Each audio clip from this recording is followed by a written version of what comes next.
Om. Om. Om Sri Aurobindo Mira is my refuge. Namaste, Bande Matram, good morning, welcome all of you.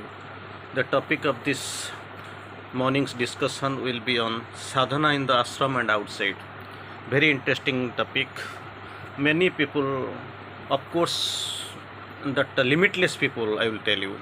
So they keep asking about the ashram, their style of operation, and their actually this how the life is actually lived in that ashram. What is the difference between the ashram and the other side? How it is how for this integral yoga, how this ashram is helpful? What is the system? What is the rule, discipline? So many ways, many questions have been asked, not in the near future, from the time immemorial. Of course, people keep asking the same question, and we'll see today throughout this discussion. We'll see sadhana in the ashram and outside, as quoted by Sri Aurobindo about his ashram. So Sri Aurobindo will, master will, of course, explain the rules, disciplines, life experience, everything in brief. Of course, we will discuss, and quoting Sri Aurobindo, the master, about this sadhana in the ashram and outside. Initially, in the first line, Sri Aurobindo quotes, this ashram has been created with another object than the ordinarily common to such institutes, not for renunciation of the world, but as a center and field of practice for the evolution of another kind and form of life, which would in the final end be moved by the higher spiritual consciousness. The Sri Aurobindo, till now, Sri Aurobindo has quoted, it is a different type of ashram. It is the about the manifestation of higher consciousness. So people has to get their consciousness elevated into a higher level. This is the purpose. Ordinarily people, the institutes, spiritual institutes have been created, but this creation, this purpose of this creation of this institute is totally different, for a greater life of the spirit, embody a greater life of the spirit. So Sri Aurobindo again quotes, there is no general rule regulation. People keep asking about the rule, regulation, discipline, formal, some imposition. So many ways they ask, because they feel ordinarily this is the institution, so some rule regulation will be there. Sri Aurobindo clarifies here, there is no general rule as a stage in at which one may live the ordinary life or enter here. There is absolutely no rule. Everything is possible. There is no difference between this ordinary atmosphere and this ashram atmosphere. Only this is concerned with the specially significantly. This is concerned with the higher truth, the higher consciousness, only divine. This is the difference. In each case, it depends upon the personal need and the impulsion and the possibility or the advisability for one to take the step. So this is the thing. It is a great thing. It is there. We are going to. This is, so for that purpose only this ashram has been created. And Sri Aurobindo, of course, clarified, this is not like the other ashrams. This is not this integral yoga we have known, where all yogas and their integral yogas begins. So this purpose is totally different. So we are moving forward for this transformation, perfection. So this for that teaching, for that guidance, this ashram has been created. Next, Sri Aurobindo quotes, of course, this is not an ashram like others. To be very frank, Sri Aurobindo has clarified in a bold line, bold voice. So this is not the ashram like others. The members are not sannyasis here. The ashramites, they are not sannyasis. It is not the mukhya, that the sole aim of yoga here. Already we have quoted mukhya is not the goal of this yoga. So what for it is, what is being done here is a preparation for a work. So this karma yoga we have seen, we have heard in Gita, of course we have seen. But here also we stress maximum on karma. So excluding karma, everything has been added because this is integral yoga. Preparation for a work which will be founded on yogic consciousness and yogic Shakti, not on the individual consciousness or individual power or Shakti or efficiency that can have no other foundation. Meanwhile, every member is expected to do some work in the ashram. This work, Karma Yoga, it has been given maximum importance here in the ashram as a part of spiritual preparation. Then Sri Aurobindo quotes here in another aspect. Dedication of life is quite possible for some without any staying in here also. That dedication can be expected even people staying who are out of ashram. It is a question of inward attitude. So everything is very clear. This is the question of inward attitude and of the total consecration to the of the being to the divine. As per our consecration and inward attitude, things change variably with us. Then another by becoming by coming to the ashram, difficulty do not cease. Here in the course and clarifies also afterwards you will not complain that complain comparison compromise these are not the self-existent factors in this ashram in this integral life. So by coming to the ashram, difficulties will not cease, they have to be faced and overcome wherever you are. Definitely you have to face and you have to overcome, difficulties will come, it is not cease anyway. For certain natures, residence in the ashram from the beginning is helpful because that is the great power of the Divine Mother is working there, great protection is there, that circle of protection is there, so it will be helpful. Others have to prepare themselves outside. This is the difference between outside life and inside life. Then we'll quote again, if you wish, we are ready to give you the trial to ask for.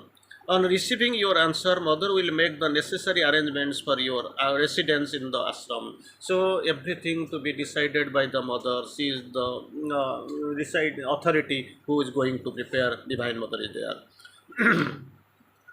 It is not helpful to abandon the ordinary life before being ready for the full spiritual life. Not necessary to give up the ordinary life, not to give up.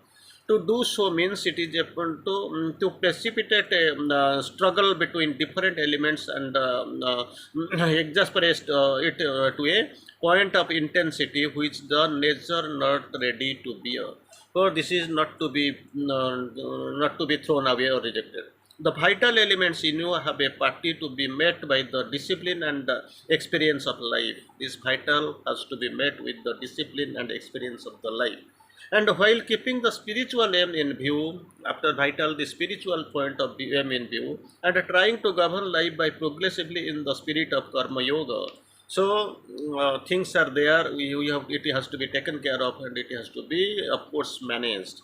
It is for the reason that we gave the approval to your marriage, somebody's marriage, because vital must be taken care of.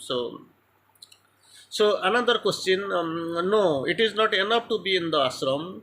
One has to open to the mother and put away the mind with one playing with the world. So the thing is that the Divine Mother is the whole charisma, whole personality and the whole everything depends upon the Divine Mother. She is there.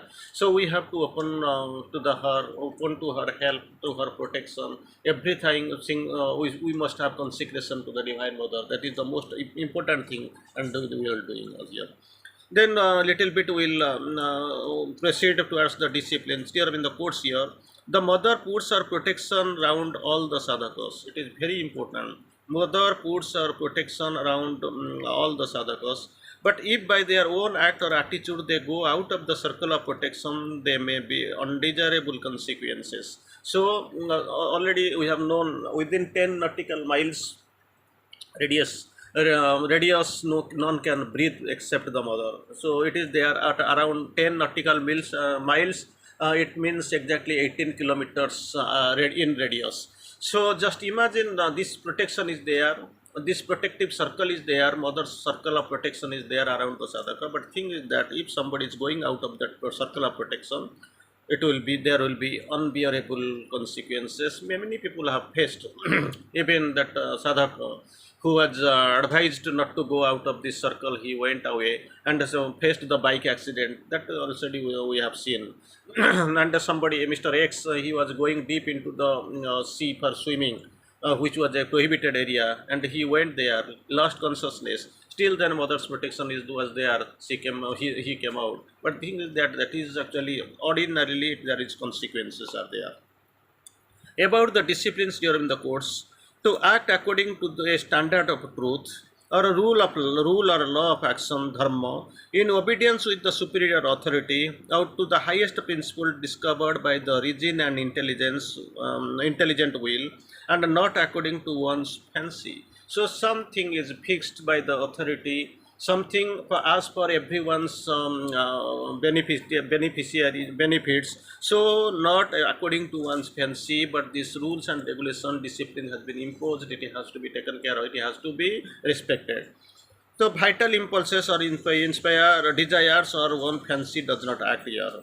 In yoga, from ordinary life, Sri Aurobindo skips you into yoga.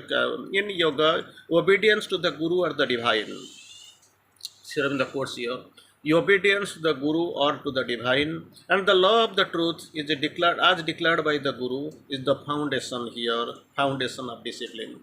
So this guru, this divine must be respected, must be known, must be discovered, must be realized, and must be obeyed. For this actually there is a discipline here. You are one question Sri Aurobindo has put, you are putting the cart before the horse.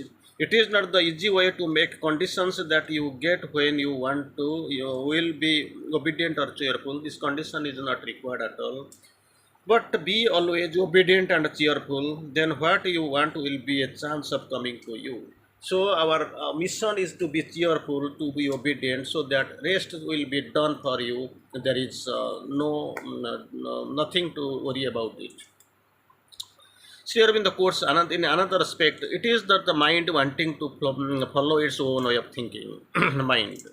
Vital seeks the freedom and its for desires which argue in this manner. If you don't allow the rules to let down by the spiritual guide or obey the leading the rules given you by the divine, then just imagine what you are going to do. Mind on its own way, life its own way, body in its own way. If the guru's principle is not accepted, then what you have to do? Then the rule speaks of the rule. The rule is laid down in order to guard against the certain influences. For that the rule is there. And the dangers and to keep right atmosphere in the ashram favorable to the spiritual development. For that the discipline, the rule has been made. So the obedience is necessary, so that as to get away from one's own mind and vital and learn to follow the truth. Not about the mind and vital. Someone has to sleep from bed. This obedience to the rule principle has to be followed, so that this mind and vital will never disturb you in the latter part of the hour. Put in their right place and put in that the right place, done in the right time, with the right spirit, can be helpful to the purpose. So the thing Sri Aurobindo quoted again and again, the right principle and the right thing. Sri Aurobindo again, before concluding, in the outside world there is mental and social control and also absorption in other things. Control is there, so there is other thing, there absorption.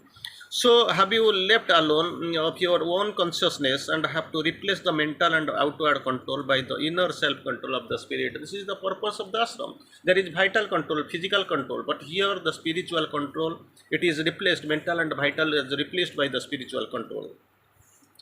So here in the course, it is not a question of fault or punishment, that is not observed here. If we have to condemn and punish people for their faults and deal with the sadhakas like tribunal or justice, then nobody will be there. No sadhana could be possible, nobody will be left here. And here in the course, of course, we have sent people to the outside so that they can gain experience. We are also doing the experiments with the soul who are going out, and that will be favorable. We want to see it. Thank you.